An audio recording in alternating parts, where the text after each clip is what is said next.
400 taon na ang nakalipas nang unang ipunla ang pananampalatayang Katoliko sa ating bayan.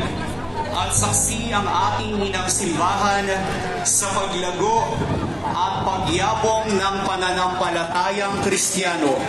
Ang una pong karosa, ang karosa ng mahal na Birhen ng Soledad. Nuestra Señora de la Soledad, ipanalangin mo kami.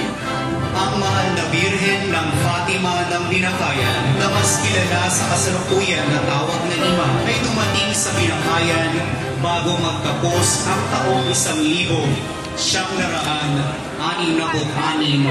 mula sa bansang Portugal. Ang susunod na karosa ay ang karosa ng Banal na Cruz. Ang kapistahan ng Banal na Cruz ay ipinagdiriwang tuwing 14 ng Setyembre. Sa krus matatagpuan si Kristo, kalakasan nating mga tao. Krus ay ating ipagdangal. O Kristo na naipako sa krus, Kaawaan mo kami. at ngayon mga kaibigan, ating tunghayan ang delegasyon kasama ang Nuestra Señora del Pilar. Sa kapangyarihan at ngalan ni Papa Benedicto XVI, ang mahal na Birhen del Pilar ng Imus ay ginawaran ng koronasyon kanonikal noong taong 2012. Nuestra Señora del Pilar, Aming lakas at kagalakan, ipanalangin mo kami.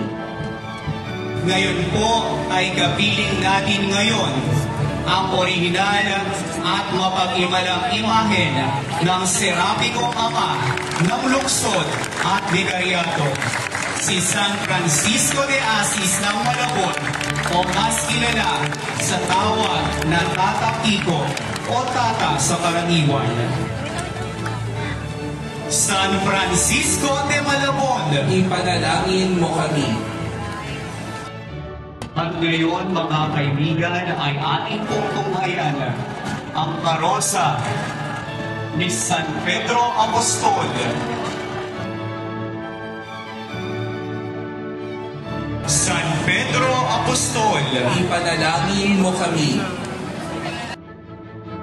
malaki ang naging bahagi ng pagdedebosyon sa mahal na patrona ng mga sundalong Pilipino na lumaban para sa kasarinlan ng ating bansa sa pamumuno ni General Emilio Aguinaldo. Kaya naman